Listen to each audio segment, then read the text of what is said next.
والبتول المستطابة.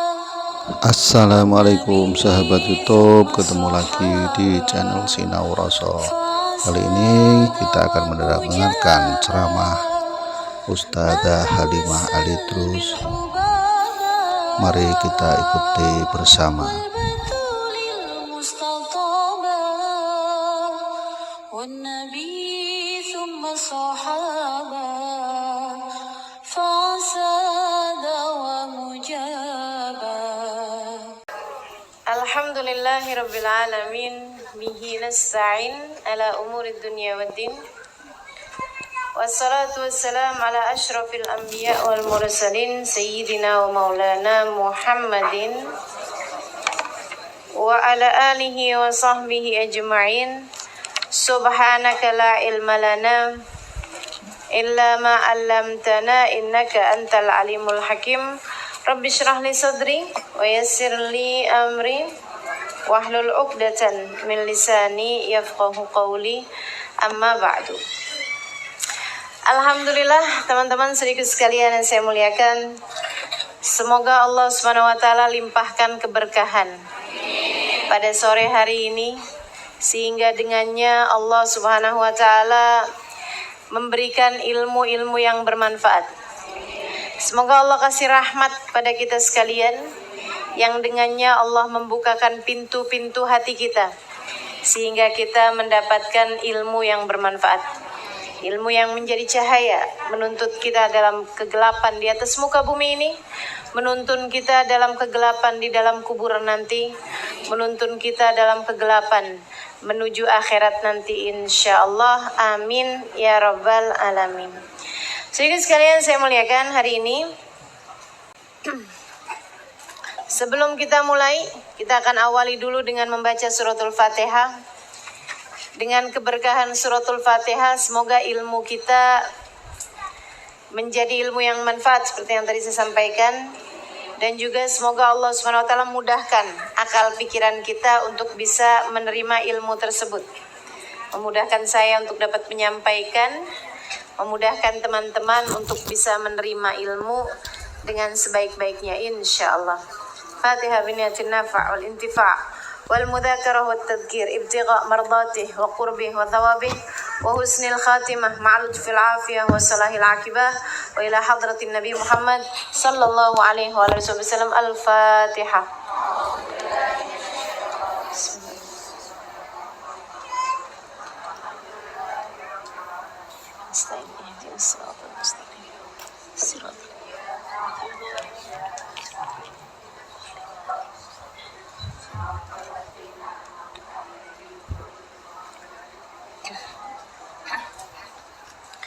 Bismillahirrahmanirrahim. A'udzu billahi minasyaitonir rajim. Wa la taqulu liman yuqtalu fi sabilillahi amwat bal ahya'un walakin la tash'urun. Bal ahya'u walakin la tash'urun. Wa lanabluwannakum bisyai'in minal khawfi wal ju' wa naqsim minal amwali wal anfusi wath thamarat. وبشر الصابرين الذين إذا أصابتهم مصيبة قالوا إنا لله وإنا إليه راجعون أولئك عليهم صلوات من ربهم ورحمة وأولئك هم المهتدون. صدق الله العظيم وبلغ رسوله النبي الوفي الكريم ونحن على ذلك من الشاهدين والشاكرين والحمد لله rabbil. Sebelum dimulai, mari yang pegang Quran yang dalam keadaan tidak berhalangan untuk masing-masing membuka Qurannya dan membacanya bersama-sama. Semoga keberkahan dari ayat-ayat Allah Subhanahu wa taala ini berhasil kita raih dan juga Allah bagi-bagikan buat kita dan seluruh keluarga serta kerabat dan sahabat-sahabat kita insyaallah. A'udzu billahi minasyaitonir rajim. Bismillahirrahmanirrahim. لمن يقتل في سبيل الله أموات بل أحياء ولكن لا تشعرون ولنبلونكم بشيء من الخوف والجوع ونقص من الأموال والأنفس والثمرات وبشر الصابرين الذين إذا أصابتهم مصيبة قالوا إنا لله وإنا إليه راجعون أولئك عليهم صلاة من ربهم ورحمة وأولئك هم المهتدون صدق الله العظيم. أعوذ بالله من الشيطان الرجيم. بسم الله الرحمن الرحيم. ولا تقولوا لمن يقتل في سبيل الله أموات. Janganlah kalian bilang, wala taqulu, jangan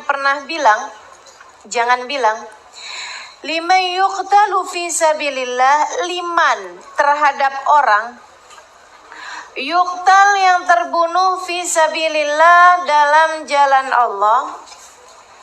Janganlah kalian mengatakan fi sabilillahi pada orang-orang yang telah meninggal di jalan Allah, amwat, bahwasanya mereka itu mati. Jangan bilang bahwa mereka tersebut itu mati. Kalau nggak mati terus gimana? Bal ahya'un, akan tetapi mereka itu ahya, adalah orang-orang yang hidup. Walakin, hanya saja, la tash'urun, kalian tidak menyadarinya. Walanabluwannakum, dan sungguh-sungguh pasti benar-benar kami akan menguji kalian semua. Bisyai'in, dengan sedikit ujian. Kami akan menguji kalian semuanya. Bisyai'in, dengan sedikit. Apanya yang sedikit? Minal khauf, ujiannya yang sedikit. Berupa apa? Minal khauf, dari rasa takut, cemas, galau, gelisah, gundah, gulana. Walaju', dan juga dari rasa lapar, haus. Wanaqsin, kami pun juga akan menguji kalian dengan naqs, dikurangkan. Apanya yang dikurangi? Minal amwal, hartanya. Wal anfus, dikurangi jiwanya. Artinya ada yang mati. Watsamarat, dan juga dikurangin buah-buahan, hasil panen, hasil bumi, hasil laut, gitu ya. Wabasyiris sabirin, dan basyir, berikanlah kabar gembira, wahai Nabi Muhammad, as-sabirin, kepada mereka-mereka yang sabar. Siapa itu yang sabar? Alladzina idza asabathum musibah, alladzina, orang-orang, idza, apabila, asabat, menimpa kepada mereka, hum, asabat, menimpa, hum, kepada mereka, musibatun, sebuah musibah, qalu, mereka akan berkata ucapan yang dihasilkan dari pemahaman hati. Apa? Inna lillahi wa inna ilaihi raji'un. Inna, sesungguhnya kita semuanya, lillah, miliknya Allah. Wa inna, dan sesungguhnya kita semua, ilaihi, kepadanya, raji'un, akan kembali. Ulaika mereka itu, alaihim di atas mereka, salawatun, rahmat dari Allah Subhanahu wa taala, min rabbihim, dari Tuhan mereka, warahmah, dan juga kasih sayang dari Allah. Salawat itu rahmah al-makrunah bil mahabbah wa ta'dim, kasih sayang yang diiringi dengan cinta dan pengagungan. Ulaika alaihim salawatum min rabbihim, maka bagi mereka ada cinta kasih, ada kemuliaan dari Allah Subhanahu wa taala, warahmah, dan juga ada rahmat, kasih sayang, wa ulaika, dan bagi mereka tersebut itu, wa ulaika, dan sungguhnya mereka tersebut, hum, mereka itu adalah al-muhtadun, orang-orang yang mendapatkan petunjuk. Mohon maaf, boleh gantian Bu Mai kitabnya?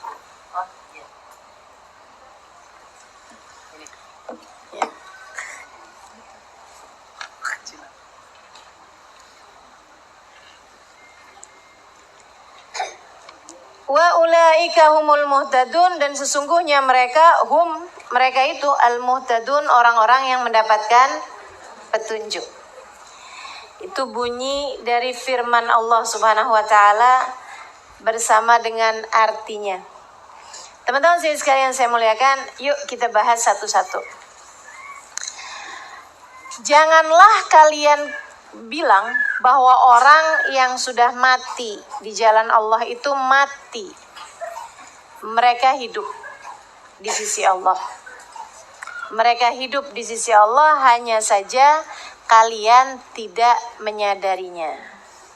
Jadi sekalian, saya baru pulang dari Aceh tadi malam. Di sana saya melihat ada banyak bukti-bukti kebenaran dari firman Allah Subhanahu wa taala, yang memang sebenarnya bagi orang-orang yang beriman itu sebenarnya nggak perlu hal-hal seperti itu. Orang dengan keimanan yang sempurna nggak perlu bukti kok. Betul apa enggak? Itu kan? Jadi saudara sekalian, kalau kamu masih nyari bukti, sebenarnya ya kalau masih cari pembuktian gitu ya, berarti kan masih belum benar-benar yakin. Begitu kan? Seorang anak gak nyari pembuktian kok atas cinta orang tuanya. Kalau orang tuanya beneran cinta sih, tapi gak nyari bukti atas cinta orang tuanya. Kenapa? Karena udah yakin kamu jika adalah seorang ibu yang sangat disayang sama anak-anakmu, dan kamu sangat menyayangi anak-anakmu, anak-anak gak akan cari bukti. Mama, apa buktinya mama sayang sama saya? Gak pernah dicari buktinya. Tapi seorang istri biasanya suka nyari bukti. Bukti bahwa cintamu tidak mendua. Dan ketika ditemukan bukti sebaliknya, ia pun menjadi kecewa.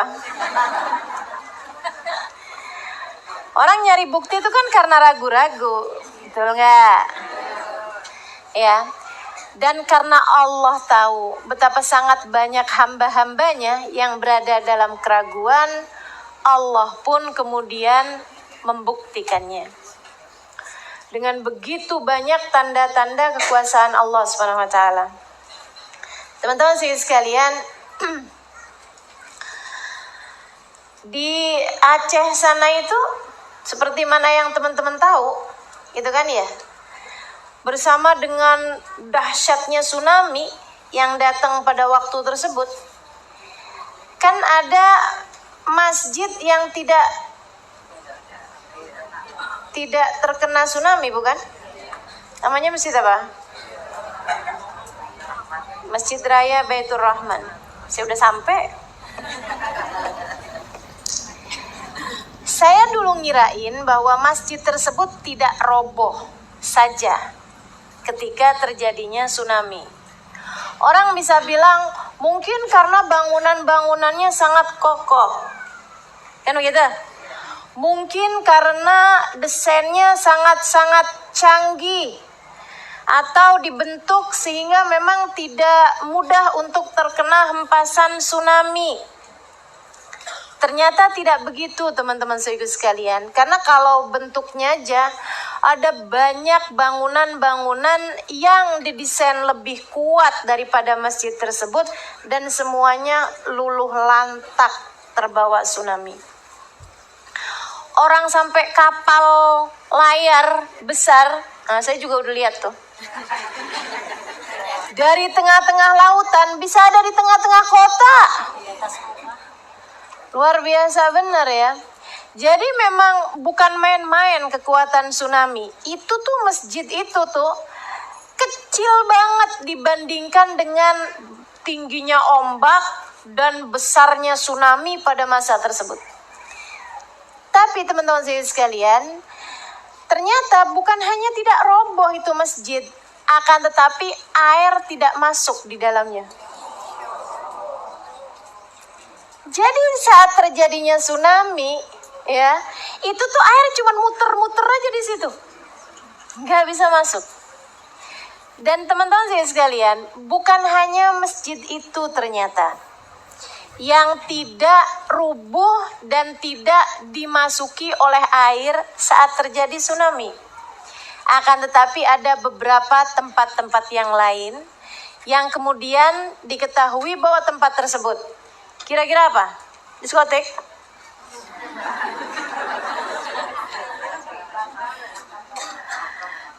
Kira-kira apa nih? Saudara sekalian saya muliakan, yang ada adalah justru makamnya para wali. Nggak ada yang hancur. Makamnya para wali-walinya Allah subhanahu wa ta'ala. Gitu ya, untuk Allah mau ngasih tahu. Yang kamu kira hidup sebenarnya pada mati. Yang kamu kira mati, ada yang di sisi Allah, ternyata mereka lah sesungguhnya yang hidup. Saudara sekalian, salah satu dari yang hidup tersebut adalah Syekh Kuala yang ada di Kuala sana itu ya. Yang karenanya kemudian beliau adalah salah satu ulama pembawa Islam di sana. Iya betul, di pinggir laut, tapi malah nggak terkena dampak tsunami itu ya. Yang karenanya universitas juga memang dikasih nama dengan nama itu kan, Unsyah ya. Unsyah itu maksudnya universitasnya Syekh itu, Syekh Kuala itu. Dan juga yang saya ziarahi kemarin, salah satu dari makom yang juga tidak terkena dampak tsunami, padahal di situ adalah daerah yang paling banyak terkena dampak tsunami. Hampir semuanya meninggal dunia. Hampir semua yang ada di kampung tersebut meninggal dunia. Makam yang saya kunjungi adalah makam dari Habib Abu Bakar bin Husain bin Al-Faqih bersama istrinya. Kuburin suami istri di situ. Jadi sekalian namanya Syarifah Fatimah binti Said Abdurrahman Aidit. Itu beliau dikuburkan, dimakamkan di situ, di sampingnya ada masjidnya. Dari sejak zaman tersebut, jadi sekalian, itu ketika terjadinya tsunami, air hanya muter-muter aja di sekeliling mereka. Tidak ada yang dapat melewati air tersebut. Makam sekaligus masjid yang dibangun oleh beliau tersebut. Allah lagi mau ngasih tahu, wala taqulu liman yuqtalu fi sabilillah amwat. Jangan kalian bilang bahwa orang yang mati di jalan Allah itu mati. Bal ahya, akan tetapi mereka hidup, walakin la tash'urun. Hanya saja kalian yang tidak menyadarinya. Masya Allah. Tanda-tanda kekuasaan Allah ya. Allah mau kasih tahu gitu. Saya jadi mikir gitu kan. Jika para walinya Allah, para kekasih Allah. Siapa kekasih Allah? Orang yang menjalankan taat kepada Allah dengan mengikuti jalannya Rasulullah. Kan begitu? Itu para wali. Orang yang menjalankan taat kepada Allah dengan mengikuti jalannya para nabi yang telah diutuskan pada zamannya. Jika orang tersebut aja ketika meninggal dunia itu, Allah bilang jangan kalian kira mereka meninggal dunia. Mereka hidup di sisi Allah. Bagaimana pula dengan para nabi-nabi? Betul gak? Yang ngikutin jalannya Nabi aja selamat kok. Yang ngikutin jalannya Nabi aja syahid kok. Yang ngikutin jalannya Nabi aja kalau mati gak mati kok. Apalagi nabinya. Maka saudaraku sekalian, dari sini kita tahu kalau ada orang-orang yang melarang kita ziarah ke makam Nabi Muhammad. Apalagi kalau ada orang berani-beraninya mengatakan Nabi Muhammad sudah mati, jadi nggak perlu lagi diziarahi. Ngapain lagi kalian berdiri saat mengucap salam kepada Nabi? Nabi sudah mati, nggak bakalan bisa juga jawab salam kamu. Wah, ini nih kita nggak tahu nih Al-Quran dia Al-Quran apa?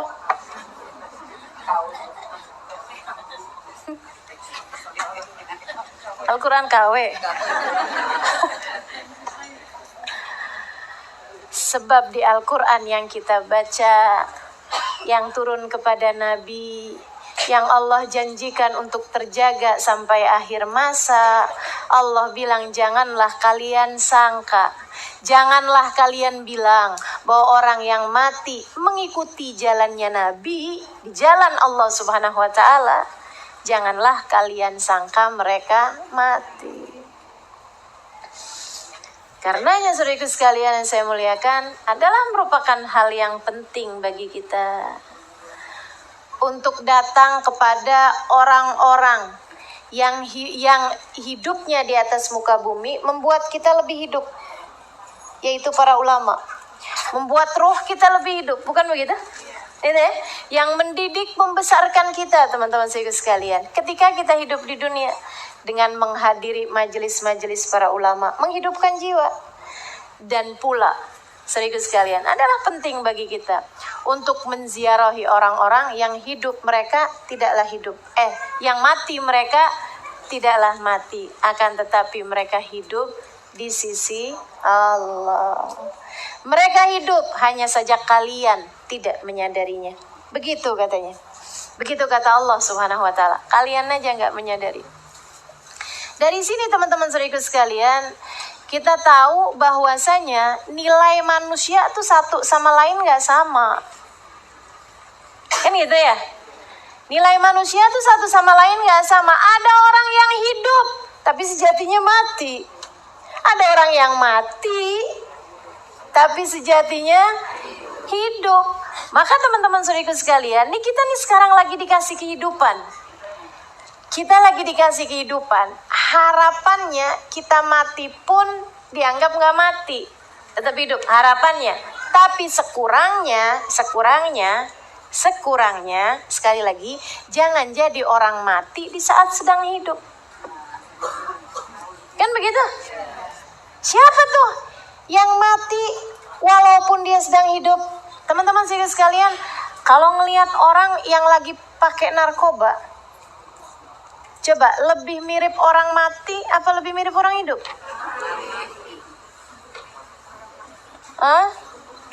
Lebih mirip orang mati apa lebih mirip orang hidup? Orang mati loh. Kasihan bener, gak nyadar sama apa-apaan. Siapa lagi orang yang hidup kayak orang mati? Orang gila. Betul apa enggak? Orang gila, orang hidup tapi orang kayak orang mati. Hidup sih mereka, tapi kan kayak gak hidup tuh. Dia hidup dalam imajinasinya sendiri. Ada yang merasa dirinya polisi, pakai seragam polisi. Ada yang merasa dirinya siapa gitu kan? Masya Allah. Mudah-mudahan Allah selamatkan kita semua dari kegilaan-kegilaan ini ya. Amin. Ya Rabbal Alamin. Sampai ada loh teman-teman sekalian, pondok pesantren khusus buat orang gila. Jadi di tesnya kalau bisa jawab malah nggak masuk pondoknya.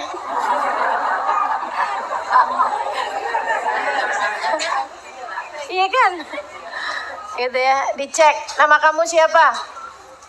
Fulan bin Fulan. Dari mana? Dari Tebet. Presidennya siapa sekarang? Jokowi. Oh, nggak masuk.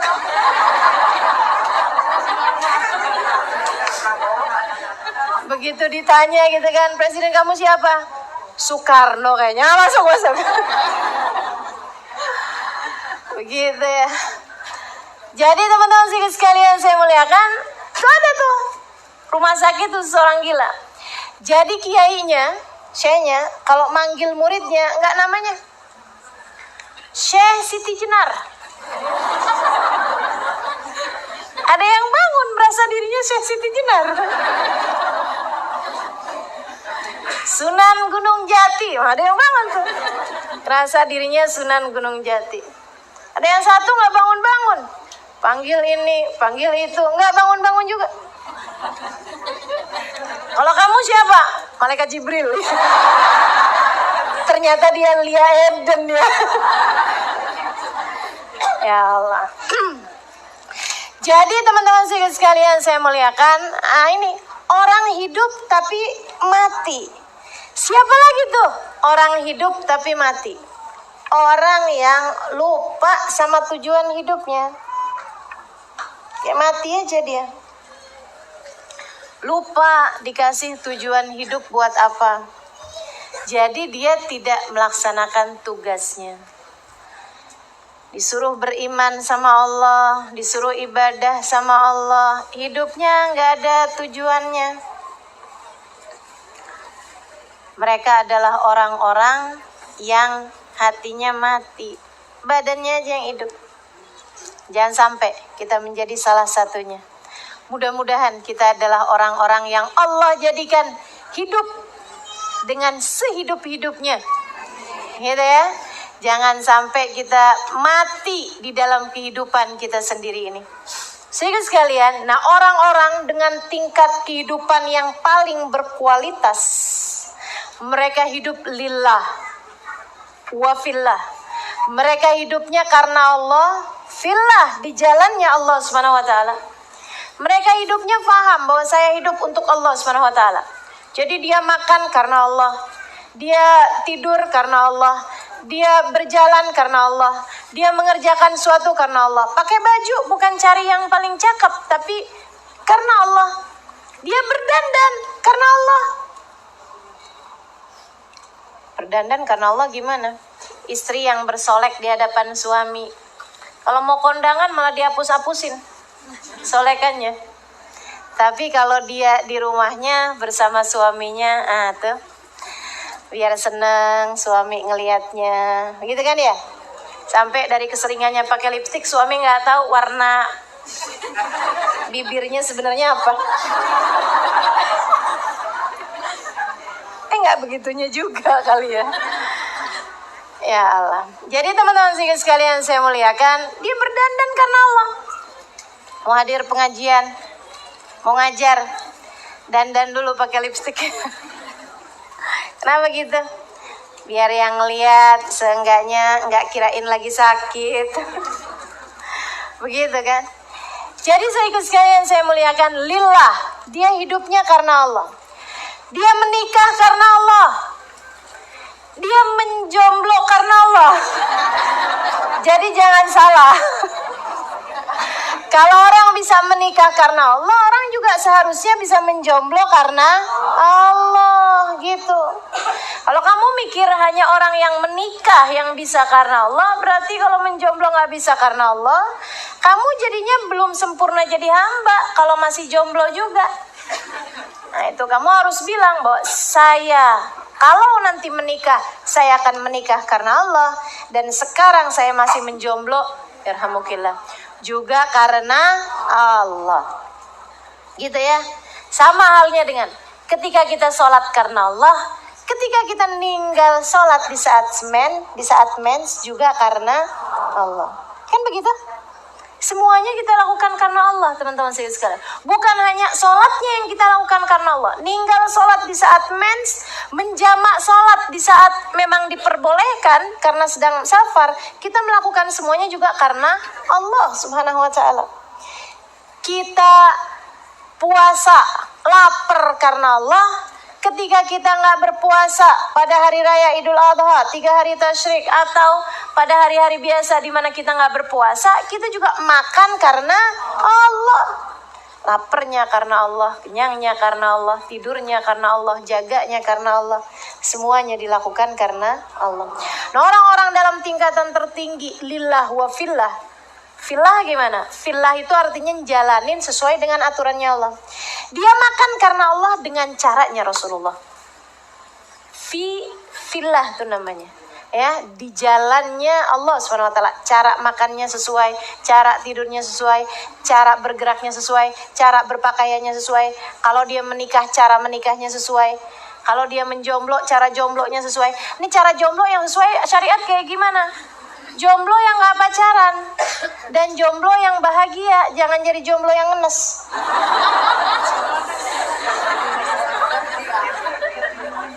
Itu gak filah namanya tuh. Tinggal sedih mulu kapannya saya dilamar. Sampai kalau dapat undangan dari teman-teman gak ada yang dihadirin. Hati remuk redam. Tuh gak filah teman-teman sekalian. Punya anak, dibesarkan anaknya fillah di jalan Allah Subhanahu wa taala. Dia punya anak karena Allah. Enggak punya anak karena belum diberi juga lillah karena Allah Subhanahu wa taala. Maka dia jalankan semua jalan kehidupannya karena Allah Subhanahu wa taala.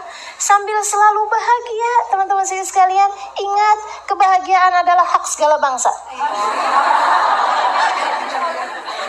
Maka jangan lupa untuk bahagia. Cukup penyebab kebahagiaanmu adalah Allah telah memilihmu sebagai hambanya. Alhamdulillah. Udah cukup penyebab kebahagiaan bahwa kita telah dipilih Allah sebagai umat Nabi Muhammad yang telah diberi seindah-indah jalan, yang dari indah jalannya sampai kamu mati aja kamu bisa tetap senantiasa hidup. Masya Allah, Masya Allah. Di atas muka bumi loh. Di atas muka bumi. Kalau di dalam alam kubur, di alam barzah, semuanya memang hidup di alam barzah. Tapi di atas muka bumi ini loh, ada orang-orang yang jasadnya sudah tidak ada lagi di atas muka bumi. Akan tetapi mereka tetap bisa menjaga tempatnya, bisa hidup, tahu siapa yang datang dari orang-orang kepadanya, faham siapa yang berkunjung padanya. Nah, itu seperti itu para wali-walinya Allah Subhanahu wa taala. Karenanya kepada mereka kita diperintah untuk datang berziarah. Jadi kalau ditanya apa hukumnya ziarah? Sunnah. Tapi lihat-lihat dulu kepada siapa. Hukumnya ziarah itu teman-teman saya sekalian, ziarah kubur ya yang saya maksud ya. Ziarah kubur. Apa hukumnya berziarah? Bisa haram. Bisa haram juga hukumnya berziarah. Kalau kamu datang berziarah buat acara mistik-mistikan. Ada orang-orang yang kalau mau bikin ritual sihir itu pergi ke kuburan. Ya. Nah, kalau kayak begitu modelnya, dia pergi ke kubur gitu untuk melakukan ritual-ritual sihir, tuh hukumnya adalah haram, teman-teman sekalian. Nah, biasanya yang dikunjungin adalah makamnya perampok waktu hidup.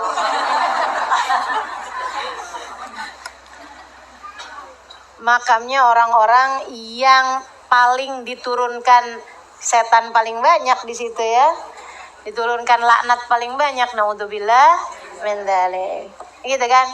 Ada lagi yang ziarahnya hukumnya enggak disuka oleh Allah Subhanahu wa taala.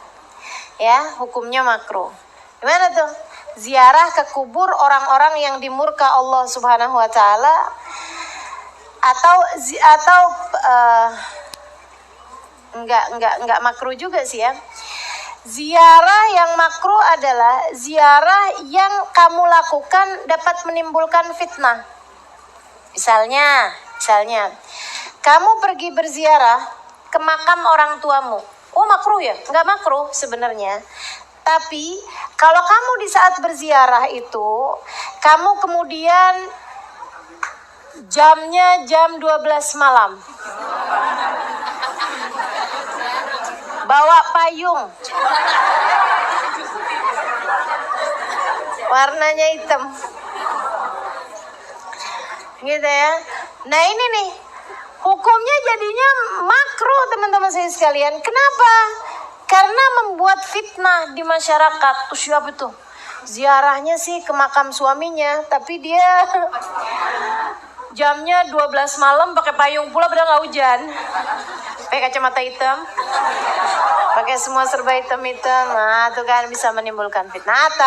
Atau ziarahnya sih ke kubur orang tuanya, begitu ya, untuk mendoakan orang tuanya. Akan tetapi dia ziarahnya itu di waktu siang juga nggak masalah sebenarnya, di waktu yang nggak jadi soal. Akan tetapi di depan kuburnya tersebut dia melakukan hal-hal yang membuat ziarahnya hukumnya makruh. Nangis-nangis yang berlebihan, apalagi kalau sampai kayak merintih-rintih di depan kubur, begitu kan ya? Karena nggak ini gitu, nggak tahan dengan kesedihan ditinggal orang tuanya.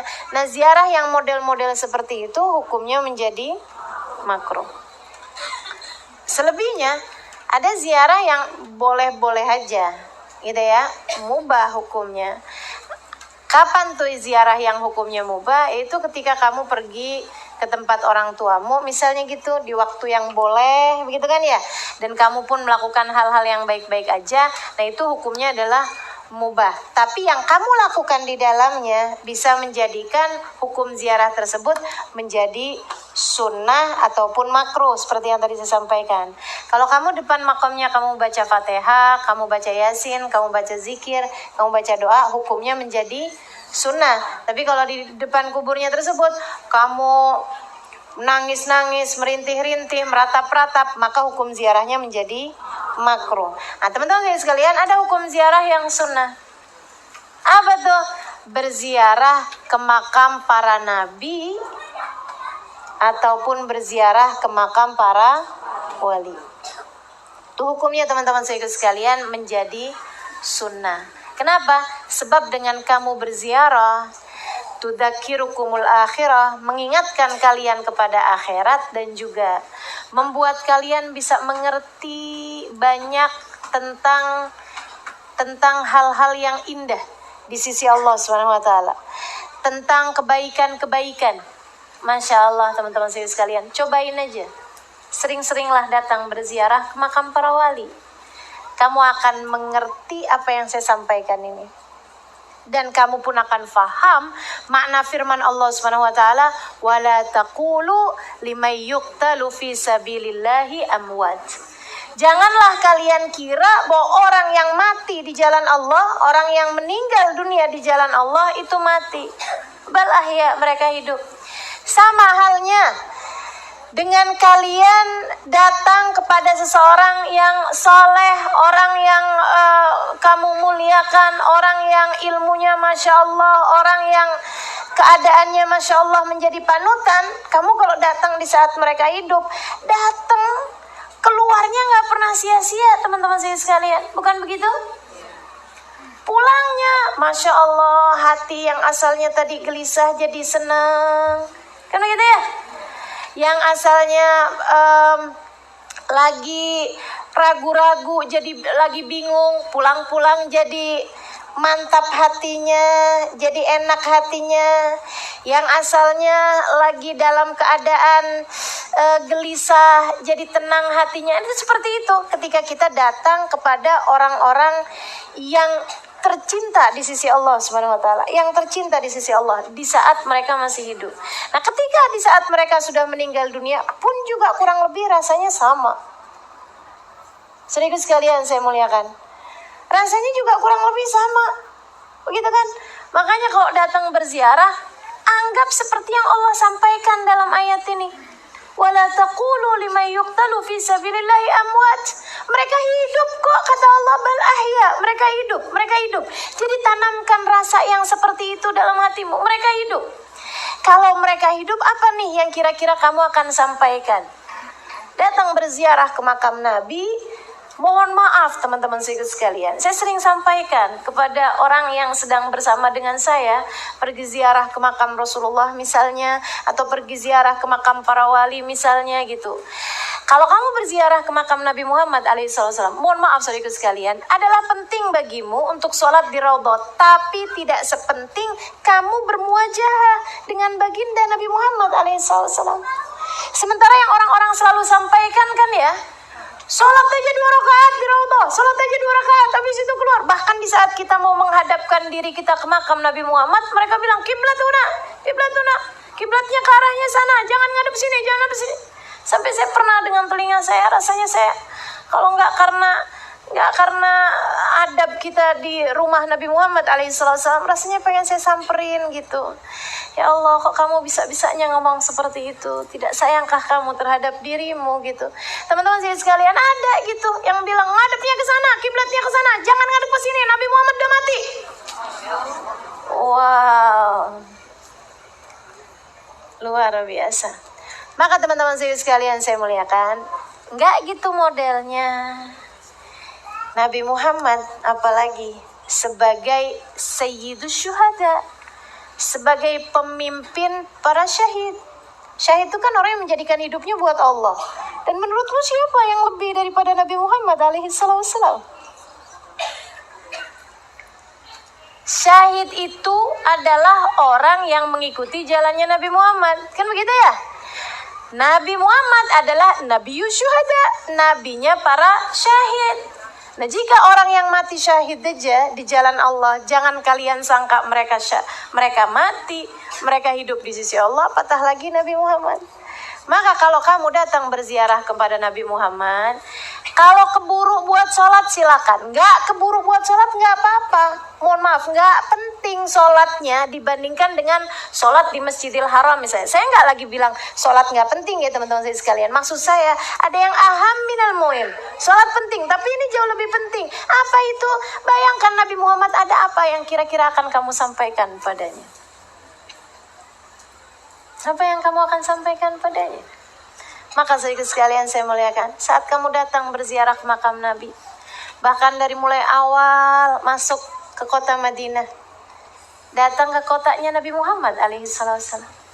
Nah tuh hati kondisikan, hati rapikan, hati hadirkan Nabi.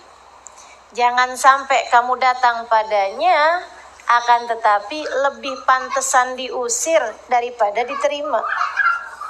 Sebab ketika kamu datang padanya, kamu dianggap sebagai tamu. Tamunya Nabi Muhammad alaihissalam.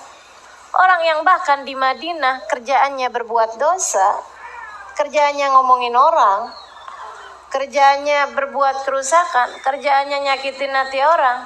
Bahkan ada yang di sana-sana nyopet, kan gitu ya? Ambil duitnya orang gitu. Ada loh, suami istri di Mekah, di Madinah, kerjaannya berantem aja. Ini yang seperti ini teman-teman sekalian. Kira-kira pantesan diterima apa pantesan ditolak? Kamu loh yang bilang. Masya Allah. Kondisikan hati. Kondisikan hati. Dari mulai masuk Madinah sampai kalau ziarah ke makam Nabi, masuk Masjidil Nabawi, hatimu kondisikan. Menuju ke makam Nabi, dan nggak usah pakai acara desek-desekan, sikut kanan, sikut kiri, kan begitu ya? Jangan, Nabi di depanmu, jangan kamu kira nggak lihat, jangan kamu kira nggak menatap, jangan kamu kira tidak menyaksikan. Bal ahya, kata Allah. Hidup mereka di sisi Allah Subhanahu wa taala. Hidup mereka, bal ahya, mereka hidup teman-teman sekalian, menyaksikan. Itu nggak usah Nabi Muhammad. Orang yang mati di jalan Allah aja kayak begitu. Patah lagi Nabi kita Muhammad alaihissalam. Kayak apa sedihnya coba Nabi Muhammad ngelihat orang-orang desek-desekan di sekitarnya. Apalagi pakai sikut sana sikut sini. Oke, orang lain boleh, tapi kamu jangan. Kan begitu ya? Saya tuh Ustazah sebenarnya nggak kepengen nyikut sana sini, tapi saya disikut Ustazah. Ada tuh orang. Ya Allah, sampai sampai geli gitu ya Allah. Saya kalau ngeliat yang aneh-aneh depan makamnya Nabi, saya bilang, Rasul maafin ya, emang kayak begini nih masih nih tingkahnya nih. Maaf Rasulullah, maaf gitu. Masya Allah, nih umatmu nih modelnya kayak begini. Saya mewakili mereka, wahai Rasul, maafkan mereka semuanya. Ya Allah, ada gitu yang sholatnya dari nggak kepengen digangguin sama orang-orang, kakinya lebar bener. Dilebarin kakinya sampai nggak mau ada orang desek-desekin dia. Ya Allah, ya Allah, Insya Allah. Jadi demikian teman-teman sekalian saya muliakan. Bayangin kalau Nabi Muhammad masih hidup, kira-kira apa yang kamu mau lakukan? Ucap salam dong, kan begitu ya? Maka kita pun datang ucap salam yang paling penting. Assalamualaikum ya Rasulullah, tolong terima Rasul. Assalamualaikum ya Rasulullah. Gitu. Ucap salam aja, munajat aja, gitu kan? Munajat aja. Ya abana astaghfir lana dzunubana inna kunna khatiin. Gitu kan? Atau istighfar yang lain. Kita bilang, ya Rasulullah, liatin saya, tolong mohonkan kepada Allah agar Allah ampuni dosa-dosa saya. Syafaatmu wahai Rasul, liatin saya wahai Rasul, jangan tolak saya wahai Rasul. Demikian pula dengan ketika berziarah kita di makamnya para wali. Teman-teman saya sekalian, ketika kita berziarah ke makamnya para wali, banyak sering ada pertanyaan gini, Ustazah, gimana ya, takutnya kan jadi kayak nyembah kuburan. Nih, saya mau ngasih tahu ya. Yang kita lakukan ketika berziarah adalah berdoa. Kan begitu? Berdoa itu artinya adalah meminta. Berdoa kan kita minta nih. Yang namanya musyrik adalah meminta kepada selain Allah. Itu musyrik. Memang nih agak-agak jadi tipis nih. Saya kasih tahu sekarang biar teman-teman nggak bingung. Ada berdoa kepada, meminta kepada, gitu kan? Ada meminta di, maksudnya tempatnya gitu ya. Ada berdoa atau meminta ke, ada meminta dengan. Nah, sekarang yang meminta ke itu dia yang haram. Bahkan bukan hanya haram tapi musyrik. Serius sekalian. Kita bilang sama yang ada di kuburan, wahai Habib Fulan, misalnya, wahai Syekh Fulan, wahai Kiai Fulan, wahai Datuk Fulan, wahai Mbah Fulan, berikan kepada saya kekayaan yang membuat saya jadi diterima lamarannya kepada Fulan. Atau kalau perempuan, wahai Fulan, wahai Syekh Fulan, tolong berikan kepada saya kekayaan yang membuat saya jadi dilamar sama si Fulan. Karena dia itu ganteng tapi nyarinya perempuan kaya.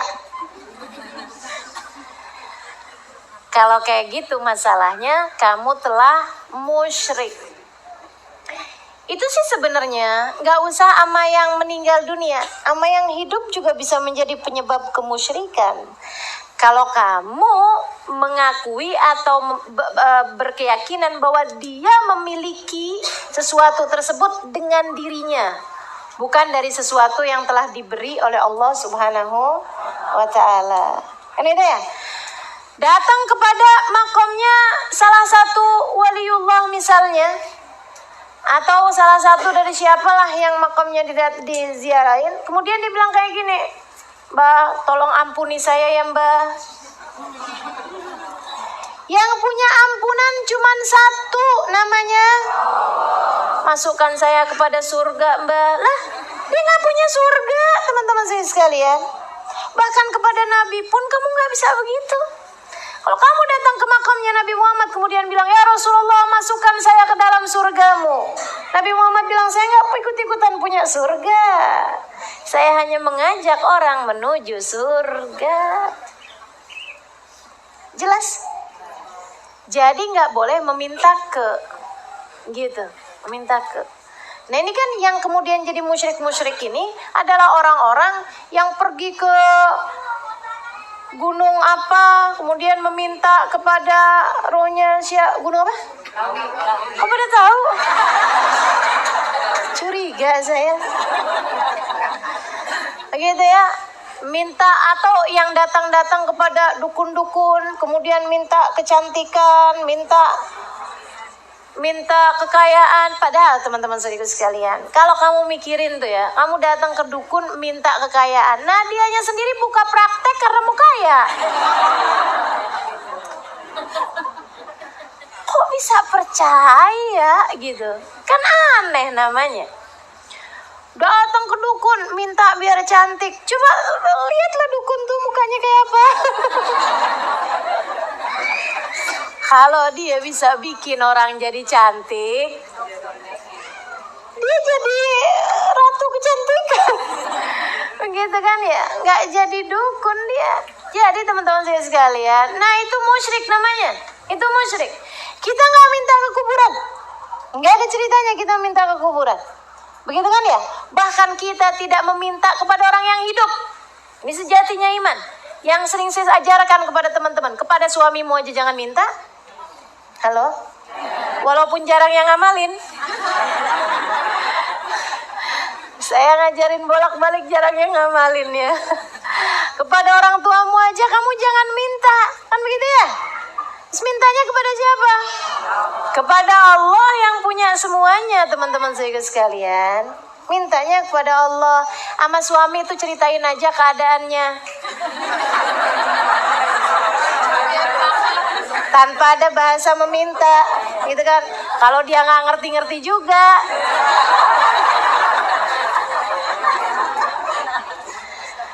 Jadi teman-teman sekalian saya muliakan, atau meminta ke gitu, itu yang nggak boleh. Bisa mengarah kepada kemusyrikan jika menganggap bahwa yang di dalam kubur dapat memberi dengan dirinya sendiri, bukan yang dari Allah Subhanahu, punya kekuatan sendiri. Itu musyrik namanya. Jadi teman-teman sekalian, meminta ke hukumnya haram. Karena hal inilah Nabi Muhammad mengatakan, kuntu nahaitukum an ziyaratil kubur. Dulu aku pernah melarang kalian ziarah kubur. Dulu. Karena kapan tuh? Di awal-awal Islam, di saat hati kalian masih belum paham, di saat kalian masih belum bisa membedakan mana meminta ke dengan mana meminta dengan. Di saat kalian masih rancu terhadap hal-hal yang seperti itu, karena dekat dengan masa jahiliyah, aku melarang kalian untuk datang berziarah ke kubur. Tapi kata Nabi Muhammad, kuntu itu dulu, fazuruha, sekarang nggak lagi, sekarang berziarahlah kalian ke kuburan. Nggak jadi soal. Gitu teman-teman sekalian. Nah saya jadi heran. Hadisnya berkata kuntu nahaitukum an ziyaratil kubur fazuruha. Dulu di masa jahiliyah aku pernah melarang kalian. Di masa awal-awal Islam, karena dekat dengan masa jahiliyah, aku melarang kalian untuk berziarah kubur fazuruha. Nah sekarang udah nggak lagi. Sekarang ziarahlah kalian ke kuburan. Saya heran sama orang-orang yang sampai sekarang masih melarang orang buat berziarah kubur. Adakah karena mereka masih hidup di masa jahiliyah?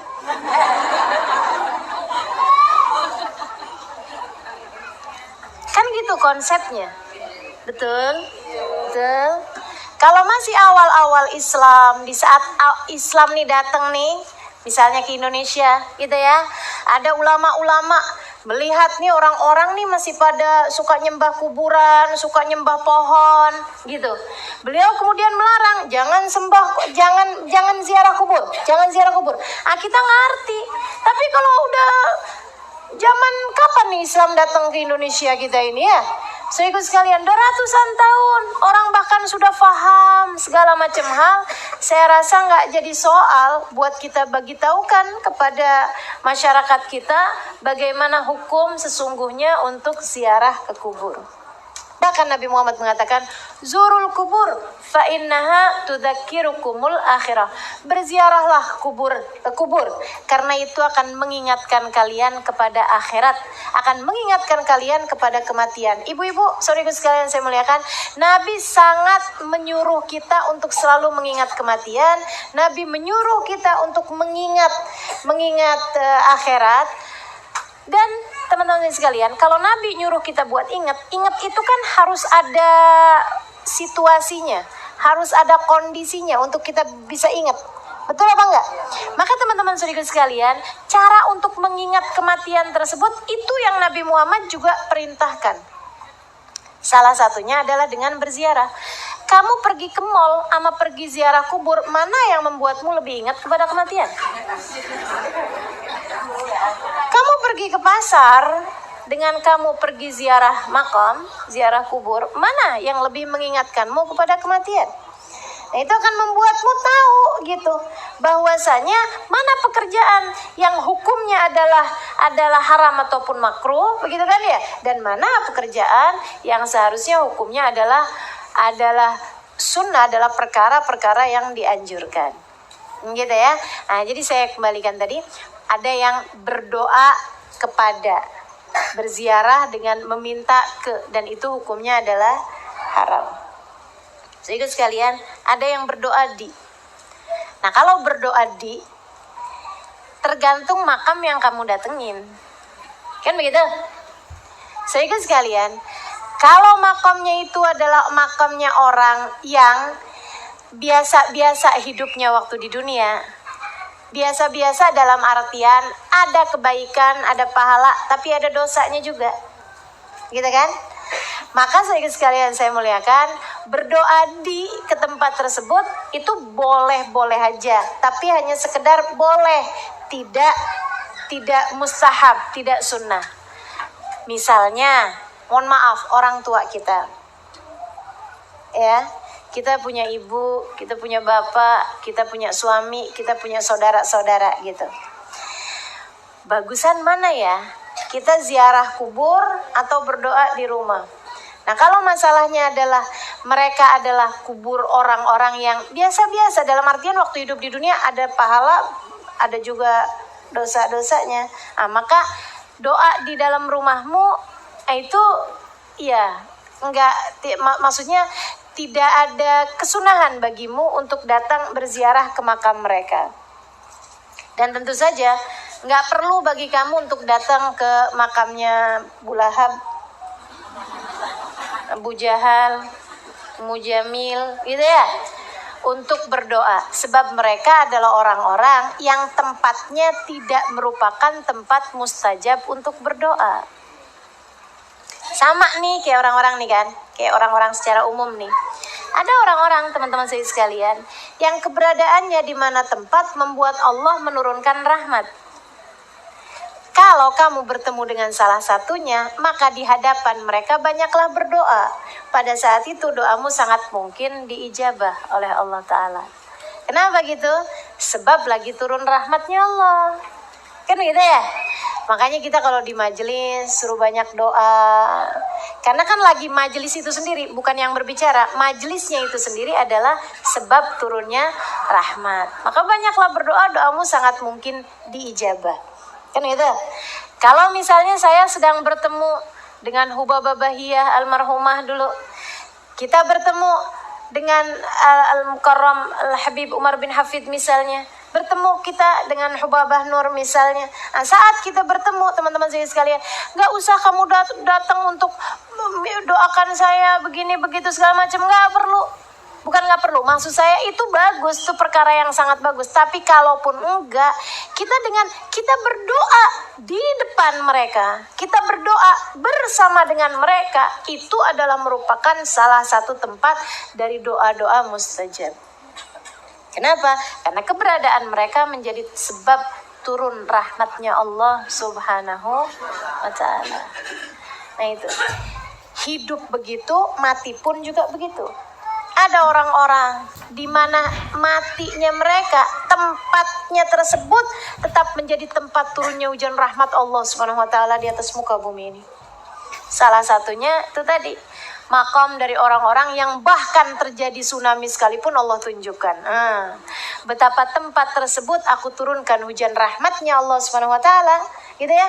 Betapa tempat tersebut dijaga sama Allah Subhanahu wa taala sampai-sampai air tsunami pun nggak pernah sampai di sana. Jadi yang di dalamnya itu kering, teman-teman sekalian, di saat terjadinya tsunami yang katanya ombaknya itu mencapai 30 meter. Tingginya ombak 30 meter, maka mereka terjaga gitu. Nah, kita berdoa di makam-makam yang seperti itu adalah merupakan tempat yang dimana doa mustajab, sebab selalu dituruni rahmatnya Allah Subhanahu wa taala di tempat-tempat tersebut gitu. Di Jakarta ada apa enggak? Banyak.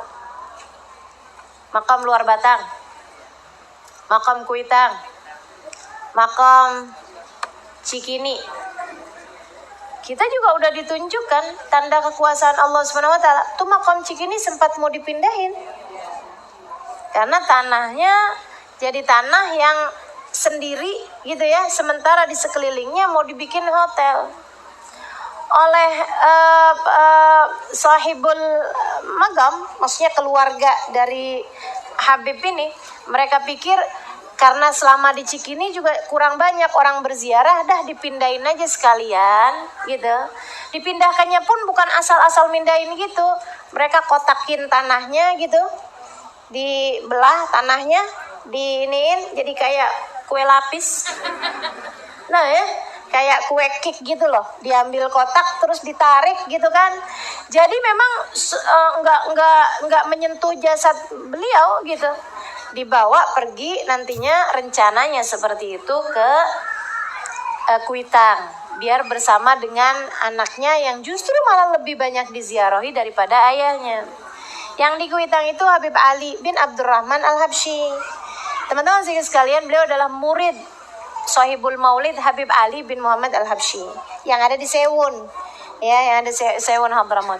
Nah, ayahnya itu adalah Habib Abdurrahman Al-Habsyi, salah satu dari pendakwah-pendakwah yang pertama kali datang ke Indonesia ini untuk menyebarkan agama Islam. Ah, teman-teman sekalian, tapi ayahnya kurang begitu banyak diziarahin, gitu kan ya?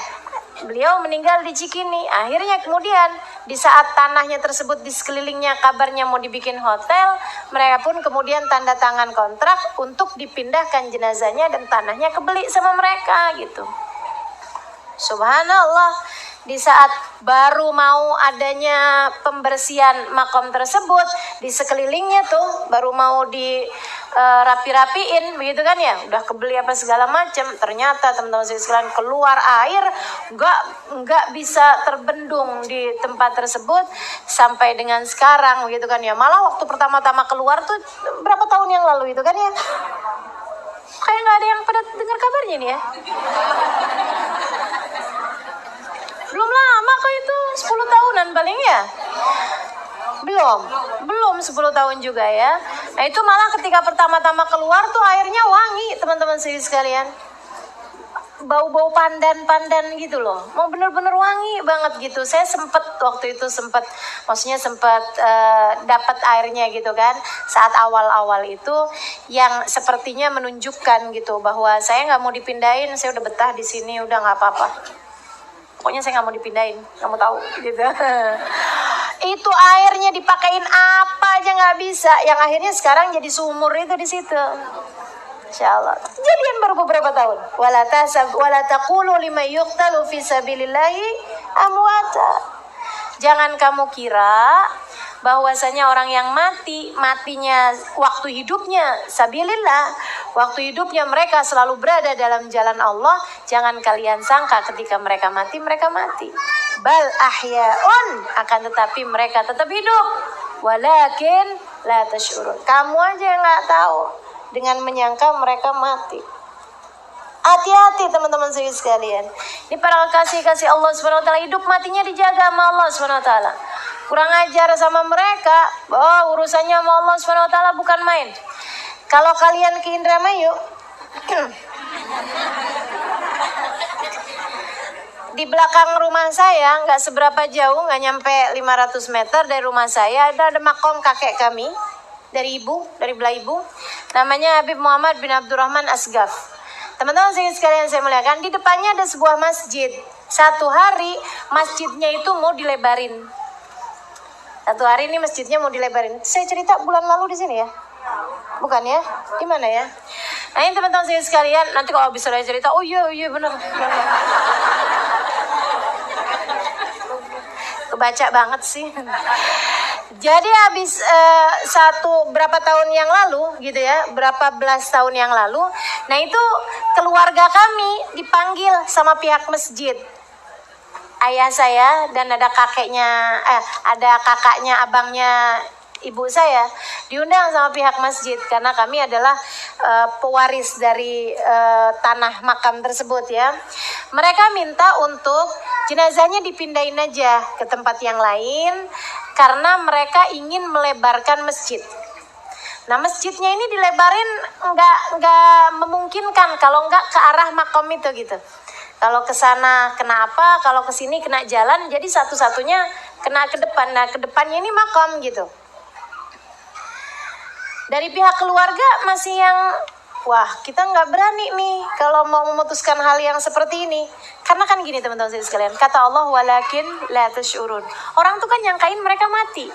Sehingga main enak-enak aja mau dipindahin, mau diapa mati. Kan begitu ya? Padahal Allah bilang bal ahya. Kamu jangan salah kata Allah, mereka tuh hidup. Makanya kalau protes mereka bisa protes dan gak ada sesiapapun yang bisa menghalangi protesnya mereka. Kita demo protes kayak apaan belum tentu didengar, belum tentu diaplikasikan. Tapi begitu mereka protes tuh makam Cikini begitu protes, saya nggak mau dipindahin, nggak bisa pindah. Kan begitu. Ini teman-teman saya sekalian, gitu kan. Ada salah satu dari orang yang hadir di rapat itu, kayaknya model-model orang yang ya udah mati mah mati, gitu.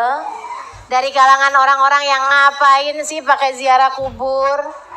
Dari kalangan orang-orang yang bahkan Nabi Muhammad pun mereka bilang mati gitu. Dia kemudian ngomong gitu dengan nada yang sangat sinis kayak netizen julid. Nyinyir. Dia ngomong kayak begini, alah repot amat, cungkil aja. Cungkil tuh kayak bahasa kayak yang cil aja cungkil aja gitu, diginiin aja gitu. Repot amat katanya gitu. Maksud dia, udah mati ini repot amat, cungkil aja. Sedikit sekalian saya muliakan, beberapa hari kemudian di saat keluarga juga memang belum memutuskan untuk jangan dipindahkan, begitu kan ya. Si orang yang tadi ini hanya berlalu beberapa hari dari itu ditemukan mati gantung diri di dalam kamarnya. Saya nggak tahu penyebab depresinya apa, tapi abah saya waktu itu dipanggil sama pihak keluarganya. Kata abah saya, begitu saya lihat jenazahnya dalam keadaan mati, tercekik ya, gantung diri seperti itu, saya benar-benar ngerasain memang benar-benar kita harus beradab kepada para ulama-ulama Allah, harus beradab kepada para wali-walinya Allah Subhanahu wa taala. Sebab mereka bal ahyaun, meskipun kalian la tash'urun. Gitu teman-teman saya sekalian. Nah ini, jadi kalau kamu pergi ke tempat-tempat tersebut, ini namanya meminta maka carilah makam para wali-wali. Carilah makam orang-orang yang mulia di sisi Allah Subhanahu wa taala. Doa di tempat tersebut salah satu merupakan tempat-tempat yang doamu mustajab. Doamu mustajab teman-teman saya sekalian. Doamu mustajab. Kalau cari tempat-tempat seperti itu. Saya bahkan pernah diceritakan nih ya, di makam Luar Batang. Ini kan teman-teman kan deket nih Jakarta nih. Saya turun-turun nih ya dari Aceh, kemudian saya ke Indramayu, sekarang saya balik ke Jakarta. Jadi sekalian, ada seorang kawan kena sihir. Saya kenal orang. Saya sampai pernah lihat perutnya dalam keadaan seperti hamil 9 bulan. besar banget. Dan besarnya tuh keras banget, kayak batu, kayak kayu gitu. Saya begitu lihat, ya ampun kak, kayak begini. Saya bilang, ya Allah ustazah, udah tersiksa banget saya. Dia bilang, saya kemarinan ustazah sempat periksa USG. Orang juga kirain saya hamil. Jadi saya pergi USG, saya pengen tahu, ini kok keras banget kayak begini, ini apaan? Yang USG sampai kaget-kaget ustazah. Dia bilang sama saya, ibu kenapa ada batok kelapa di perut ibu? Sabut kelapa di perut saya ustazah. Pantesan sakitnya luar biasa ustazah. Kena sihir teman-teman sekalian. Emang sihir itu juga satu hal yang Allah ceritakan dalam Quran kan ya? Tahu kalau Al-Quran diceritakan, sihir dicerita dalam Al-Quran? Ntar kapan-kapan kita bahas ayatnya. Kapan-kapan. Teman-teman sekalian, dia kemudian bilang, ini nih ustazah. Saya bilang, gede banget ya kak, kayak hamil 9 bulan. Maaf nih kak, saya bilang. Saya sempat pertama ngeliat, saya kirain kakak lagi hamil. Terus dia bilang, ini nih ustazah, ini mau udah kecil ustazah. Kemarinan perut saya kayak hamil 11 bulan. Bukan lagi 9 bulan, 11 bulan. Dia kemudian liatin sama saya gambarnya. Di perutnya ditaruhin gelas, teman-teman saya sekalian. Dari kerasnya perutnya, itu perutnya bisa ditaruhin gelas. Dan gak tumpah. Jadi dia berdiri gini, perutnya gelas ditaruh di atasnya gitu. Dan gak tumpah. Dia bilang, ya Allah ustazah, ini memang sihirnya terlalu besar banget. Dia bilang, datang dalam kehidupan saya, memang Allah ngasih ujian sama saya. Orang hasut sampai kayak begitunya sama saya. Dia bilang, semua tempat nih ustazah udah saya kunjungin. Ustazah mau tahu nggak? Dia bilang, saya ustazah kalau lagi datang ziarah keluar Batang, perut saya hilang. Maksudnya bukan perut hilang. Kamu sangat visual sekali ya. Maksudnya jadi kempes gitu perutnya. Dia bilang tuh ustazah begitu saya masuk aja ke dalam ininya tuh, makamnya tuh, dia bilang perut saya langsung balik. Kempes, benar-benar gak ada apa-apa. Dia bilang, saya ziarah, saya apa ya Allah, senengnya ustazah, sehat zahir batin. Gak ada apa-apa, enak banget saya ustazah. Makanya saya betah, dia bilang. Sampai saya pikir, apa saya bikin tenda aja nih di sini? Apa ngekos gitu saya? Dia bilang gitu. Itu ustazah begitu pulang dari luar Batang, dia bilang, saya masuk mobil, tuh mulain tuh. Saya keluar tuh dari area, sampai saya masuk tol tuh, perut saya besar lagi, balik lagi. Jadi tuh ustazah, saya saksinya. Dia bilang bahwa makam luar Batang nggak ada sihir apapun bisa nyampe ke sana. Jadi saya lihat teman-teman saya sekalian, ini makam-makamnya para wali ini, mau yang di Aceh, mau yang di Indramayu yang saya ceritain. Ini saya ceritain Indramayu sekalian kampanye ya. Kampanye kalau kamu ke Indramayu mampirinlah makam kakek saya untuk juga diziarahin ya. Namanya Habib Muhammad bin Abdurrahman Asgaf. Oh ustazah, waktu saya datang pintunya terkunci misalnya gitu. Minta kuncinya. Sama siapa? Sama abah saya. Kami yang dipegangin kuncinya ya. Depannya sana itu, depan jalan raya ya.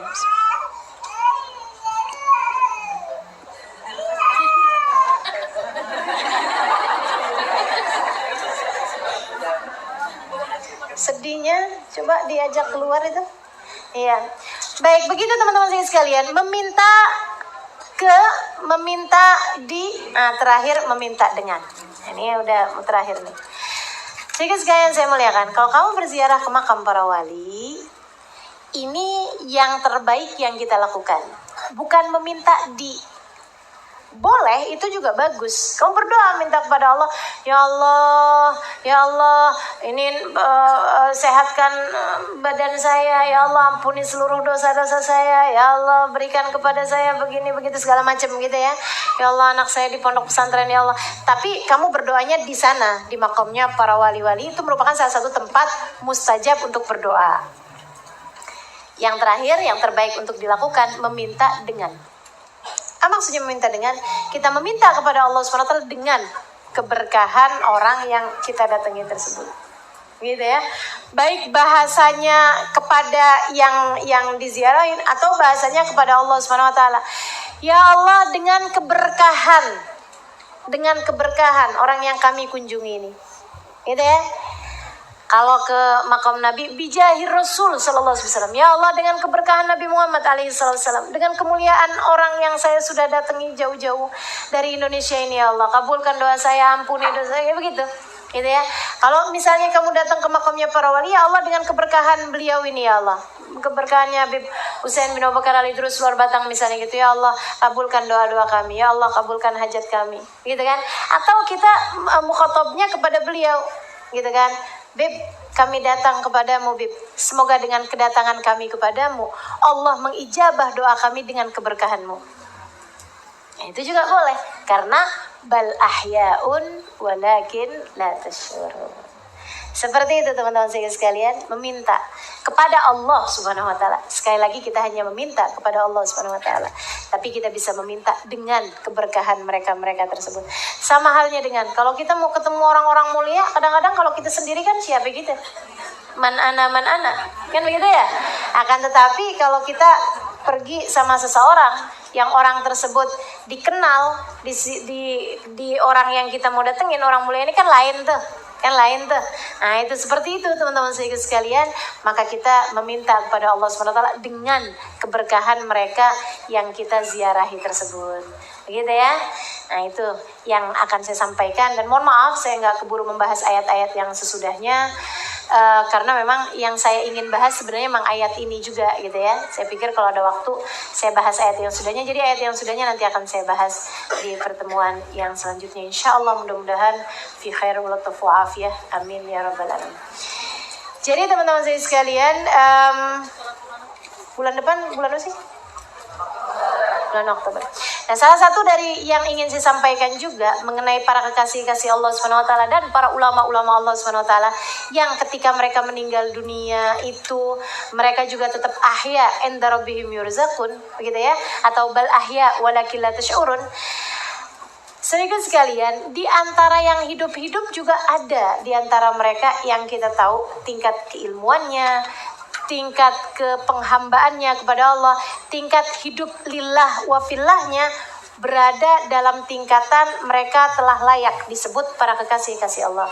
Dan alhamdulillah beruntung sekali kita warga Jakarta, terutamanya warga Indonesia pada umumnya, bahwa kita akan kedatangan salah satu dari para ulama-ulama tersebut, yaitu guru kami bersama Sayyidil Habib Umar bin Hafid, dan juga bersama dengan istri beliau yang mulia Al-Mukarramah wal Muhtaramah, guru mulia kita Hubabah Nur bintil Habib Muhammad bin Abdul Al-Haddar.